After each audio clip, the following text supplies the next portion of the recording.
Michael Walker huddled under a thin coat as a chill wind swept through the empty streets of Austin. The sun hadn't fully risen yet, and the streets were still a grayish gray. A new day had begun, but for Michael it felt like the last 100, quiet, lonely, and filled with broken memories. He bent down to rummage through the trash outside a coffee shop, hoping to find a few aluminum cans to exchange for some change. That was how he'd survived the past 3 years, scavenging, invisible in a bustling city, where if he kept his head down long enough, the world would forget about him. But today, something urged him to look up. A Tesla Model S passed him, shiny as a distant dream. Michael watched it disappear, feeling a small pang in his chest. Once he'd sat in brightly lit rooms, writing lines of security code, protecting millions of transactions. There had been a time when he didn't have to worry about a hot meal or a safe place to sleep. But then, it all fell apart like a broken code. The company went bankrupt, the scandal broke out, he became the scapegoat. No home, no money, no honor. Michael clutched his old laptop to his chest, the only thing he had left, even though it wasn't his. He hated stealing it from a coffee shop, but without it, he'd have nothing. Long nights in the public library, hours spent coding on free Wi-Fi. It was how he kept a piece of himself alive. A noise up ahead caught his attention. A crowd gathered outside the Tesla showroom, phones raised, whispers spreading like wildfire. Elon Musk is coming. Michael stopped dead. His heart was pounding, but not with excitement like the others. A crazy thought occurred to him. He reached into his pocket, feeling the last coin he had from yesterday. Nothing to lose. If today were any other day, he would be collecting cans, sleeping on a street corner again. But if he stepped forward, if he asked that question, what could happen? Taking a deep breath, Michael clenched the coin in his hand. When the door of the first SUV opened and Elon Musk stepped out, he no longer hesitated. Mr. Musk! His voice boomed, louder than he had expected. The crowd fell silent. Every eye turned to him, a bearded man with a frayed jacket, clutching an old laptop. Can I have $1? No one expected that this simple question would open the door to a life-changing story, not just for Michael, but for Tesla. The crowd fell silent for a moment. The people around Michael instinctively backed away, as if trying to distance themselves from the homeless man who had dared to speak in the midst of such a luxurious event. A few phones were raised, starting to record what seemed like a viral moment on social media. Elon Musk being asked for money by a homeless man. Musk paused, his sharp gaze quickly sweeping over Michael. The bodyguards reacted immediately, stepping forward to push Michael away, but Musk unexpectedly raised his hand to stop them.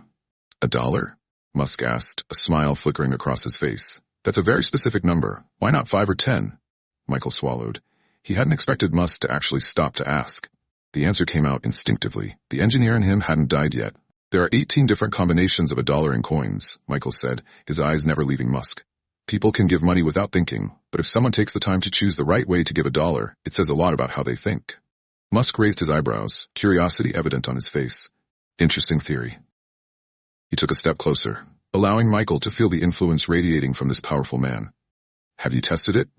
Over the past 3 years, Michael replied, holding his gaze.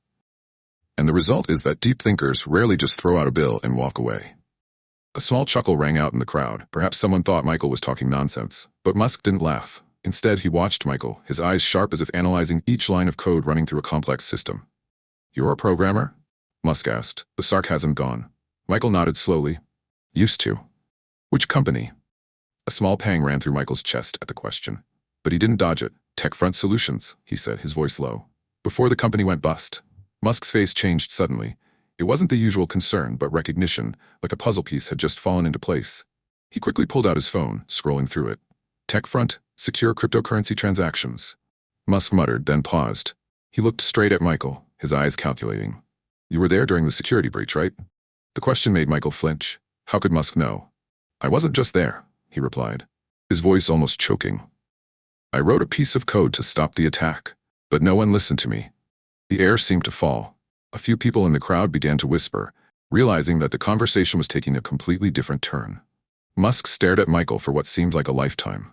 Then he scrolled through his phone, tapping the screen a few times, before turning back to Michael with a small, meaningful smile. You posted that code on a programming forum, right? Michael's heart stopped. He felt as if he had been pulled back 5 years to the night he had sat in front of his computer, eyes stinging from sleepless nights, deciding to upload the only piece of code that could save the day. How could Musk know that? I did, Michael admitted, feeling as if the ground beneath his feet was shifting. Musk turned the phone screen toward Michael. It was an old programming forum post where he had uploaded the code. There was no author name beneath the title, just a simple line, a solution that might help you. Michael stared at it, his breathing quickening. Musk put the phone back in his pocket, took a step closer to Michael, so close he could feel the energy of someone used to changing the world. "I've been looking for the person who wrote this code for 5 years," Musk said slowly. "And you show up in front of me, just asking for $1. The air around Michael froze. He couldn't hear the crowd, couldn't see the phones filming. Only one thing was on his mind. Today was not going to be another day. And Elon Musk just gave him reason to believe that his life is about to change forever. No one in the crowd understood what had just happened, but Michael did. This wasn't just a random conversation. Elon Musk had been looking for him for the past 5 years, and now he was standing right in front of him. Asking the question Michael never thought he'd have to answer. "Do you have a computer?" Musk asked, his voice calm but laced with urgency. Michael clutched the old laptop pressed to his chest. "Yes," Musk nodded, unfazed. "Good, come with me." The bodyguards immediately made a path through the crowd. The crowd was buzzing, cell phone cameras trained on Michael as if they were witnessing a dramatic movie in real life. Michael followed Musk, still clutching the laptop. Each step on the tiled floor of the Tesla showroom seemed to carry the weight of the past, of 3 years in the dark, of the code he had written in vain. They walked past the shiny Teslas, through the display area and into a separate glass room at the back of the showroom. Inside, a large desk sat in the center of the minimalist but elegant room. 2 guards closed the door behind them, leaving Michael and Musk facing each other. "Now," Musk said, folding his arms over his chest, "you're going to prove to me that 3 years on the road haven't dulled your genius brain." Michael took a deep breath, feeling the tension in the room. "How?" Musk pulled out his phone and sent a quick text. Less than a minute later, the door opened and a woman walked in, holding a folder. "This is Vera, my cybersecurity research assistant," Musk introduced. "She's going to give you today's challenge."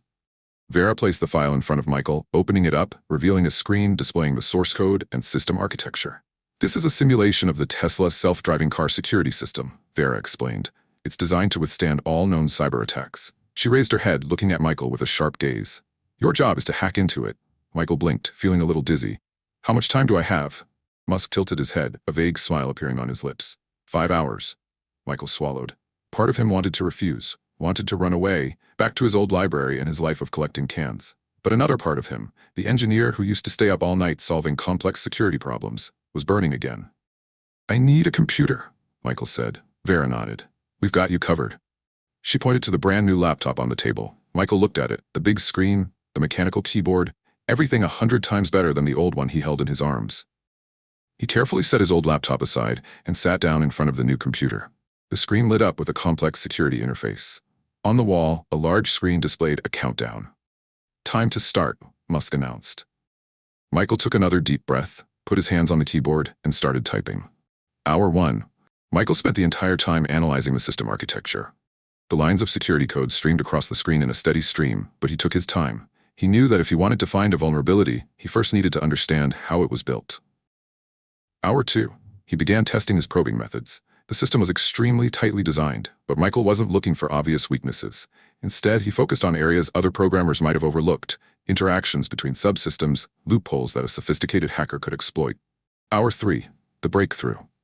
Michael found a connection point between 2 systems that weren't designed to talk to each other. Because no one had thought to protect it, it was the perfect vulnerability. He stared at the screen, breathing heavily. This was what his years on the road had taught him. Not everything worked the way we expected. Hour 4. Michael writes an exploit, injecting a string of fake commands into the system. If successful, it opens a door for him to break into the system. Hour 5. Finally, Michael types the final command and presses enter. A message appears on the screen, access granted. He did it. Tesla's system has just been defeated. The room is silent. Musk, Vera, and Tesla's security team stand around the desk staring at the screen. Musk nods slowly, a satisfied smile on his face. "You just found a vulnerability that my security team missed," he says. "But the real question is, what are you going to do next?" Michael looks up. He doesn't have to think long. "I'm going to fix it." Musk laughs. "Exactly the answer I was expecting." He clapped his hands, and Vera immediately produced another set of documents. "Here's the contract," she said. "Tesla wants you to be head of adaptive security." Michael looked down at the document in front of him, his eyes widening at the salary offered. But that wasn't what made his heart pound. It was the words right below the title. Tesla Head of Adaptive Security, Michael Walker. For the first time in 3 years, he saw his name on something meaningful. Michael swallowed, looking up at Musk. "So, I officially have a second chance?" Musk just smiled, then pulled out a dollar bill and placed it on the table. "You had it the moment you came up and asked." Michael looked at the dollar bill on the table. Just hours ago, he had asked for it in a crowd of strangers. Back then, it had been just a coin, a simple test. But now it had taken on a whole new meaning. Musk slid the contract toward him. "You can sign this right now," he said, his voice calm but firm. "Or you can get out of here and continue living the way you've lived the last 3 years." The room fell silent. Michael looked down at the neatly printed words on the contract. Head of Adaptive Security at Tesla. A position that was not just a job but an opportunity to prove that the past 3 years had not been an end, but a preparation. Michael's hand shook as he picked up the pen. But before he put it down to sign, another thought occurred to him. "Before I sign, I have a question," Michael said, looking up at Musk. "Ask." "Why are you doing this?" Musk looked at him for a long moment, then leaned back in his chair, folding his arms. "Because I was you," he said, his voice slow. The room was quieter than ever. "I almost lost everything. Tesla was on the brink of bankruptcy. I slept on the floor of my office because I couldn't afford the rent. If no one had believed in me that day, I probably wouldn't be sitting here today." He tilted his head, his eyes shining with sharpness. "I didn't help you out of pity. I helped you because I saw something in you that I saw in myself. When everything fell apart, you kept building." Michael swallowed. He hadn't expected that answer. Elon Musk, one of the most powerful men in the world, had moments that were no different from his darkest days. Without further ado, Michael bent down and signed the contract. "I won't let you down," Musk chuckled. "I know." He stood up, extending his hand. Michael took it, a handshake that marked the beginning of a new chapter. Minutes after signing the contract, Michael received a new phone, part of Tesla's work package. When he turned it on, the screen displayed a text message from an unknown number. "Dad, is that you? Mom showed me the TechFront news. I can't believe it. If this is you, please reply." Michael's heart sank. He stared at the screen. It was the first time in 3 years that he had received a text message from his daughter. He blinked, feeling a burning sensation in his chest. His hands moved, typing each word slowly but surely. "It's me, Dad, and I'm not going anywhere." He pressed send. For a moment, the room blurred before his eyes. Not because of fear, but because for the first time in 3 years, Michael Walker felt like he was back. A few weeks later, Michael officially took his new position at Tesla. His job was not just to keep the system safe, but to innovate, to think in a way that only someone who had lost everything could. He was no longer sleeping on the sidewalk, no longer collecting cans to make ends meet, no longer just a failed programmer forgotten in the dark corners of society. But there was one thing he never forgot. In his new office, right above his desk, Michael hung a small framed photo. Inside were 2 things: a $1 bill with Musk writing, "Sometimes the best investments aren't measured in dollars." An aluminum can, the last thing he picked up before his life changed forever. It was a reminder that he wasn't just Michael Walker, the software engineer, nor was he just Michael Walker, the homeless man. He was both. And it was through both that he had risen from rock bottom to create something greater. And this time, he would never lose it again.